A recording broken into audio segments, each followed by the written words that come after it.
Here we are again. This is the episode where you punch me in my teeth. I'm not gonna punch you in your teeth. Okay, so here's what I want to talk about. Keep talking about money.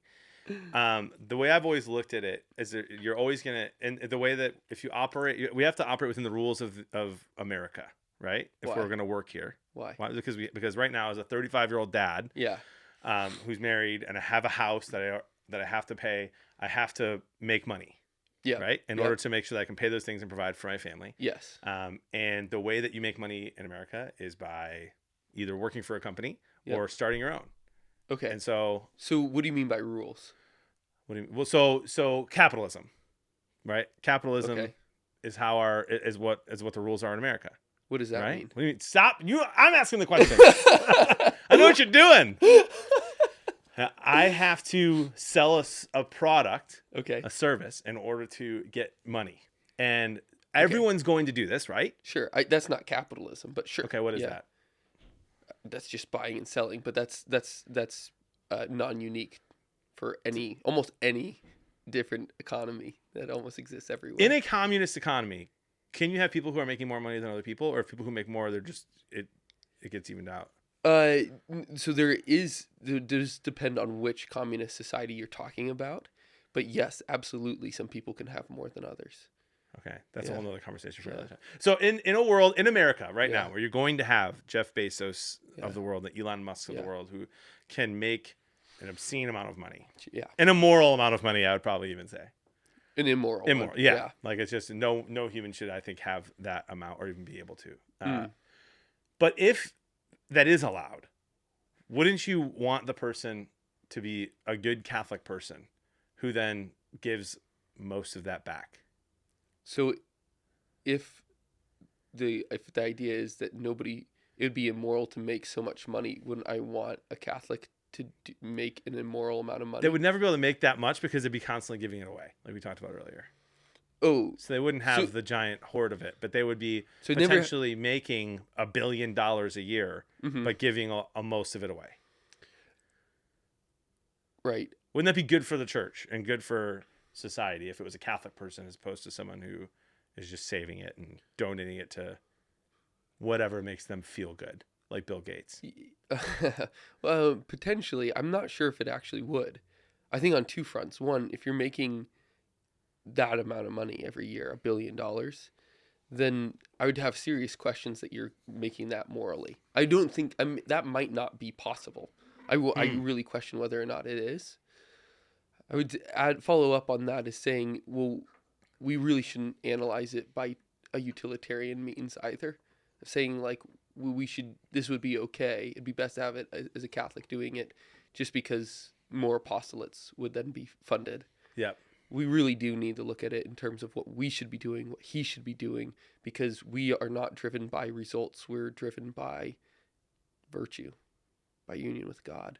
Like to look out and there's a temptation for a lot of us to say that success proves that something is good.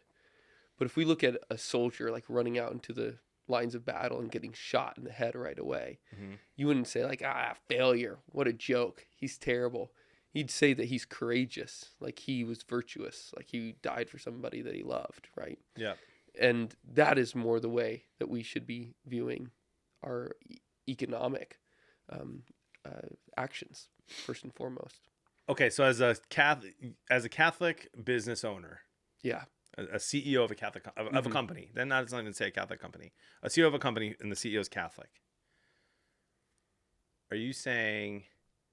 How you just said that they shouldn't measure the success based on profit or whatever, but that they should measure it based on virtue. Right. How do you do that and make money? Well, because you have to be successful or you're going to shut down. So you have to be successful in the world of. Well, you just made a strict economy between the life of virtue and the life of profit, the life of money. Yeah, I'm wondering if you can be both. I think you can. I think those virtues of liberality, of almsgiving, of magnificence, but more probably in the sense of justice, of industriousness. These are all virtues that the Christian tradition teach. Like those are the ones that define how well you actually make money. Because look, I mean, what justifies you making money according to our beautiful tradition is that I am doing something good for you, which allows me to make that good self-referential, right? So it's that I built you this table or something like that, that I built your home or something like that. That then I can say like, look, I did something actually good for you. That justifies me asking for an equal amount of money to the benefit that I gave you. Mm-hmm. And sometimes that benefit to you could be extremely high, in which case you might have profits at the end of the day, right? That's how you might justify profits. And it could, and profits, John Paul II says in Centesimus Annus, that they could be potentially a sign of a healthy company. Why? Precisely because they could be a sign of a benefit given to another. Now, a porn company making oogles and oogles of money Right. doesn't demonstrate that. Right. They have profits despite the good. Mm-hmm. Like literally, like in spite of it, Yeah, right? that makes sense. So we have to constantly be asking, what about the work? Has actually, in some cases, less to do about the money as it does about the work itself. Yeah. Now, there's a question, you kind of say $1 billion a year. There's probably nothing that one person is able to do to justify, that says, like, that person has produced such an incredible good to the world by himself, alone, Yeah. that he justifies that. Right. And I say this precisely based upon John Paul II's teaching on work and labor. No, there's this kind of classic dichotomy in economics between capital and labor, and that oftentimes there's a big fight between the two. Capital being like stuff, real productive property, things that man can wield so as to generate profit, and then the work that you actually need to go into that. No, labor is always the priority over profit, or over capital. It's always the thing that's more important, and that's primarily because it is the worker, the laborer, that we're trying to get to heaven. Okay, so that's the priority. Excuse me, but also just makes sense. I mean, like you would never say that an apple tree is productive on its own. It produces apples, yes, but it's not productive for human life until you have somebody that goes and picks it. Yeah. Capital without labor is just nothing. Like it doesn't manifest itself as useful in the human economy.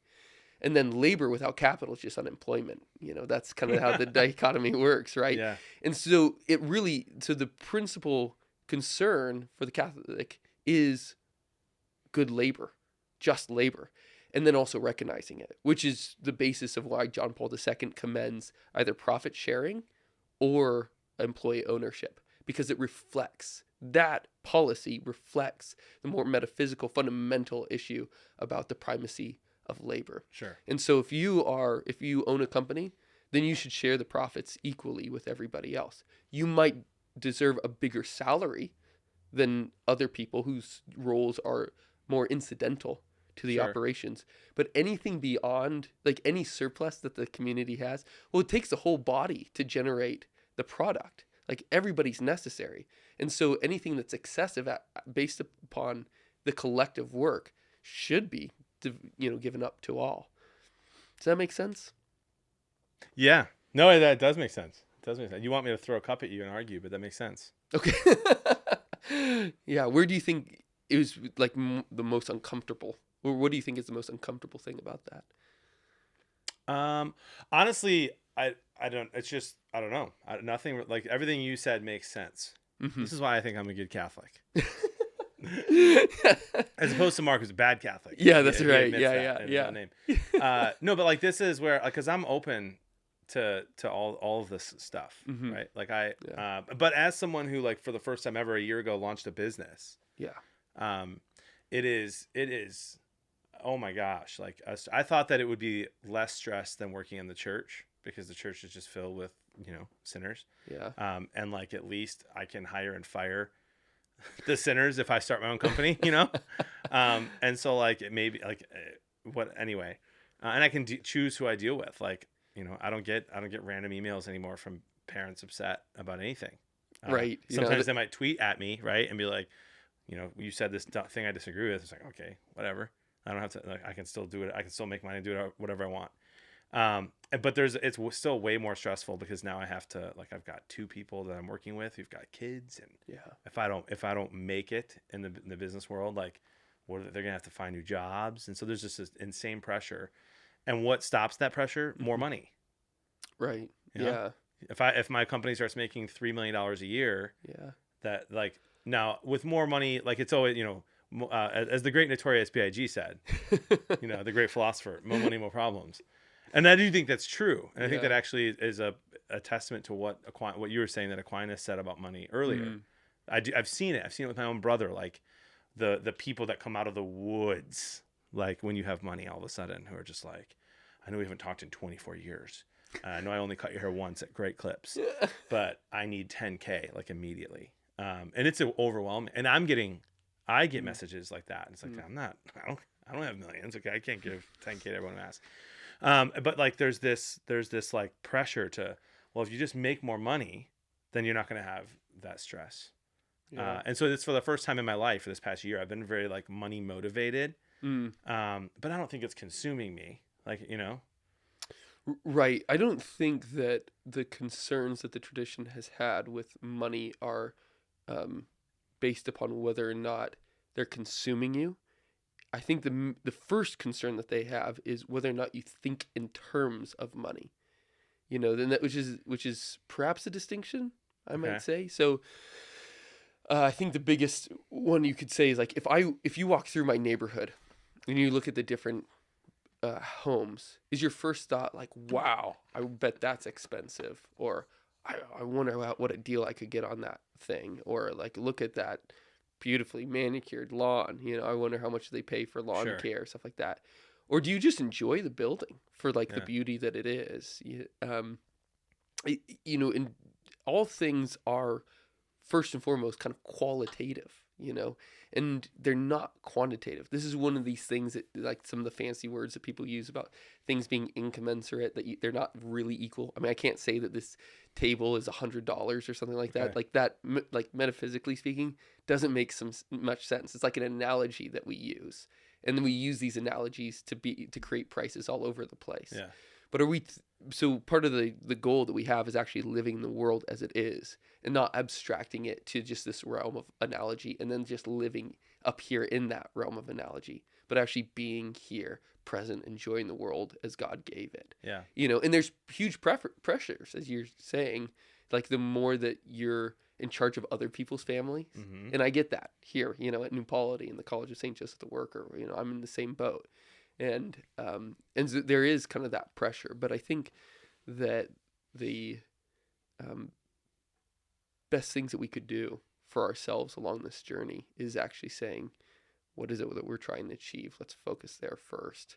We're going to keep this all couched in prayer, devotedly, earnestly, and to enjoy the world as God gifted it, because he also loves to give good gifts. Yeah. And that's one of these things that, when Jesus says don't fear, or when that's like the command that is given more than any other command in the sacred scriptures, don't fear.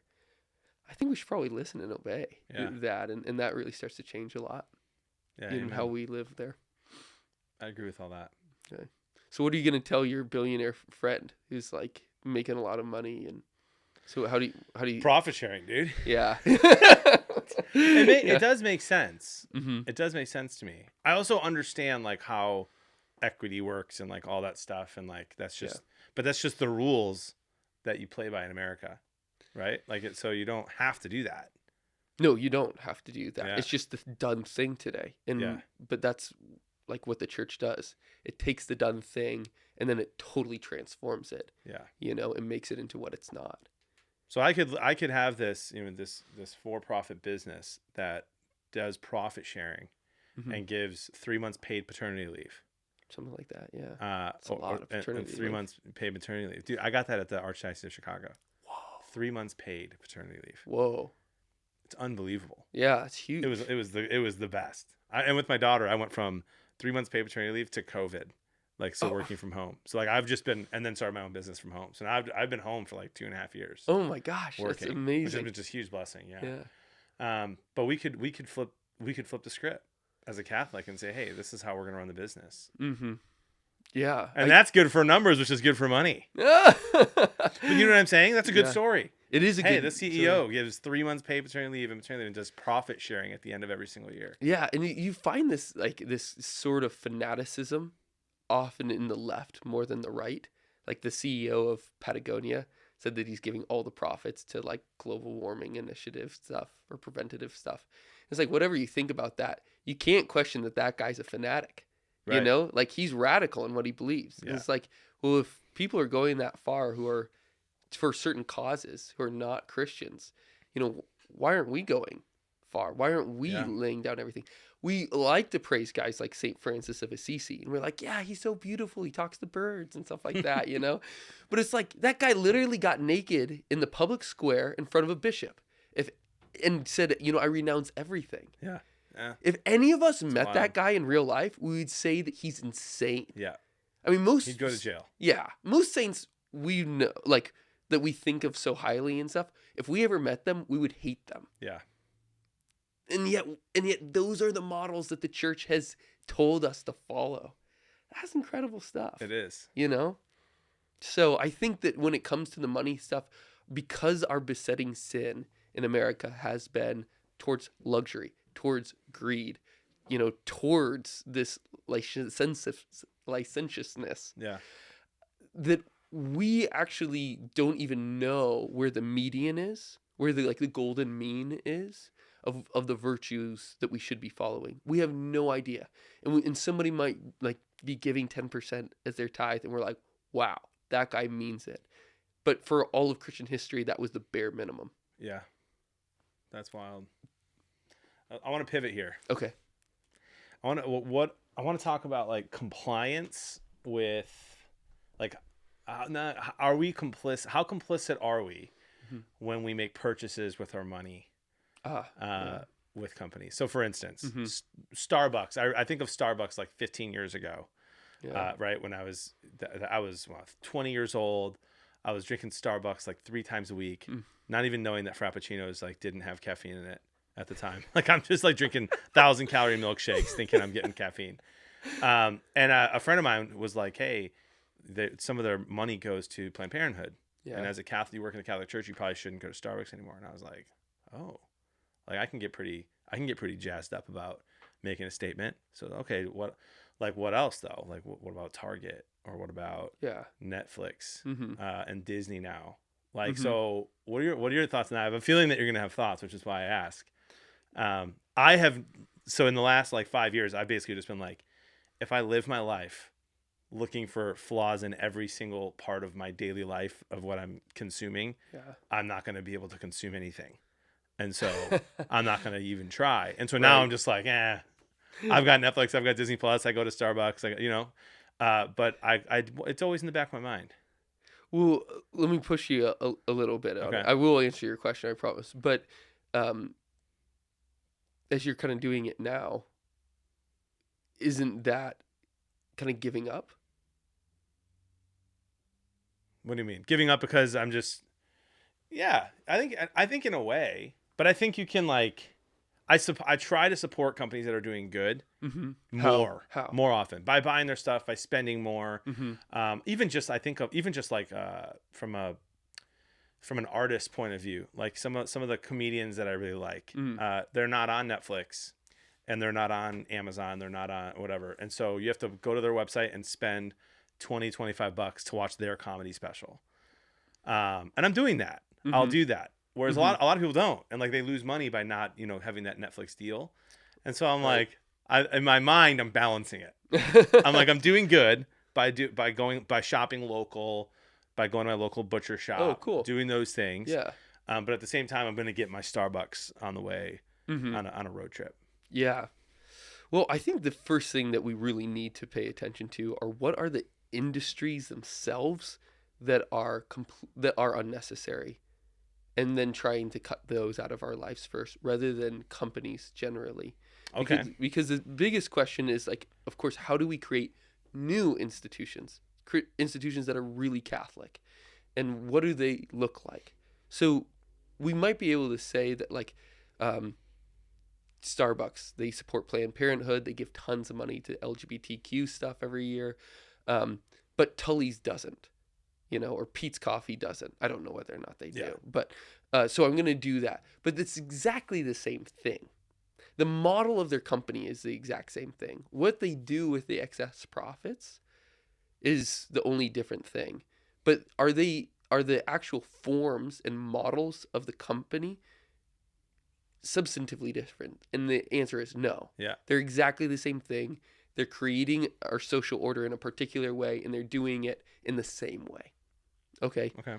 And it's just a different fetish of the executive class that makes the products, or makes the profits go to different things. Okay. Right? And they're probably only giving as much as they can get out of for taxes. Right. Anyway. Yeah. So again, the social order is the same.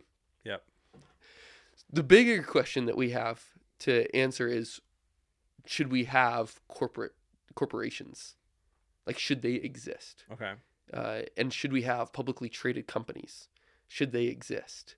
Should we be focusing our attention there, or should we just stop, if as much as we can, to get out of supporting companies that have created the pattern and order of our lives in a particular way? And the answer is yes, of course we should do that, even beyond looking at particularly bad companies within it. Yeah. Wait, Okay. there's a bigger question, I think. So right now, Mhm. you're not when's the last time you ordered something from Amazon? Because you just went to my house. I do. Yeah, It was an yeah. envelope, but it wasn't Amazon. It was but your wife was like, "Is that from Amazon? I'm looking for something from there." So you do have Amazon Prime. We don't have Amazon Prime. Okay. My mom is very into Amazon. Yeah. This is one thing I've not convinced her of yet Okay. to get out of. And yeah, so she uses that quite a bit. I think she might have Amazon Prime still, Okay. actually. So she can sub to my Twitch for free once a month. Oh, cool. Yeah. That's how it goes. Yeah. Yeah. So my mom lives with us for a week, a month, or something like Cool. that, and so sends things, and it is embarrassing. Embarrassing. Yeah, embarrassing. Just because I talk about it so Yeah. much. So you know? you're I would imagine, based on everything that you just shared, Yeah. that you're very anti-Amazon. I Yeah, mean, the I treatment am. of the worker, of the laborer, which we were Yeah. just talking about, is reportedly really bad. I haven't done my own research on that, but Yeah. I'm going to trust that Yeah, I've people had have heard friends about. work there, and it's egregious. Yeah. Yeah. So And- that's horrible. The profit, obviously, Bezos is insanely rich. Yeah. The destruction of local businesses, mom and pop shops, they've done more to destroy those local markets than anybody else. Yeah. The fact that they have these deals with the CIA is insane. And of course a lot of this is like private information. So the only things that the government reports to us is that they paid Amazon $600 million. Yeah. And that suggests something very perverted about the power structures that we have. That we talk so much about democracy and free elections and whatnot. And of course, we're missing the point. What's happening is that we have freely elected already for certain people to become more powerful than the rest of us because we have enabled them to become more. I mean, that's our implicit vote. And yet, none of us are comfortable with these people ruling us. But that has more something to do with our real dispositions and the change of our desires. So, but to answer your question about when was the last time I ordered something from A long time Amazon, I will order a book from Amazon every couple of months when I can't find it through another source. So yeah, I order through Amazon every once in a while, but I try to hit thrift books, libraries, obviously our local bookstore first before I do that. But yeah, I'll buy stuff from every now and again. But that is, I think, a good representation for just where we are as a society right now. My job is to be an academic. Right. I need those books. Yeah. I need to continue the research, right? And so there's sometimes where we're just stuck. And Scott Hahn's, I really appreciate this from him, is that he speaking about the Jeremiah, the book of Jeremiah and a number of other prophetic texts where he says that we have to, sometimes when we are in exile, which we're in exile today, living under non-Christian rule. Yeah. You cannot expect us to follow the whole Mosaic law, Right. The equivalent thereof, right? They couldn't do that when the Israelites were in Babylonian exile, and so we shouldn't be having strictures that bind our consciences in that way. But, as we like to say here, we always need to be taking our next right step, in that way. And so, so that's just a thing that like we have to be aware of the fact that we're hypocrites and try to be less and less. Yeah. What do you think it does for us? Because this just goes back to some combos we already had today about like one thing that I do, and I know a lot of Christians in general and Catholics do, is this a sin? And if it is a sin, don't do it. And if it isn't, obviously, then it's fine. But that not everything is so black and white. Yeah. But is it like, at what point are you entering into sin? Yeah. By using a product from a company that is doing immoral things. What are the so for instance, what are the repercussions of that for our souls? Or is it more like, okay, if I stop using Amazon and I start to shop more locally and those kinds of things, that is going to make me a holier person, because I'm going to be thinking, oh, I'm going to do this. I'm going to be spending time with another person. You have a chance to encounter someone at the store instead of ordering it online. And those are good things that can come from it, but that it wouldn't necessarily be sinful to do it, to continue to use Amazon. Yeah. You know what I mean? Yeah.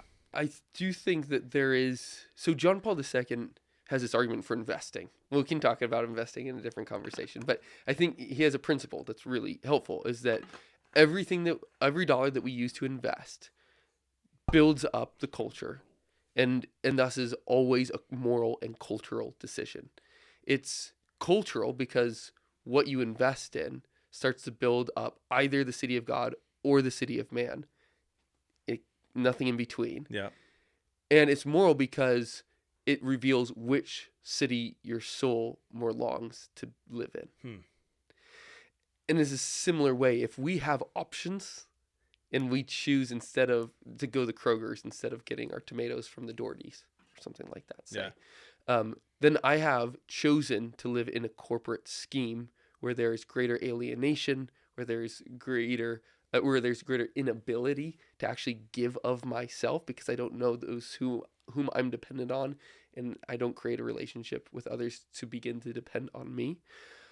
And I reveal that through which option I choose, right? So I think that's just really important. And local for local's sake, I don't think is very convincing. I think it really is. I think that it really is local, again, as setting the occasion by which you can actually be more personal. John Paul II says in Centesimus Annus that we should always move away from structures that make giving of oneself harder. Right.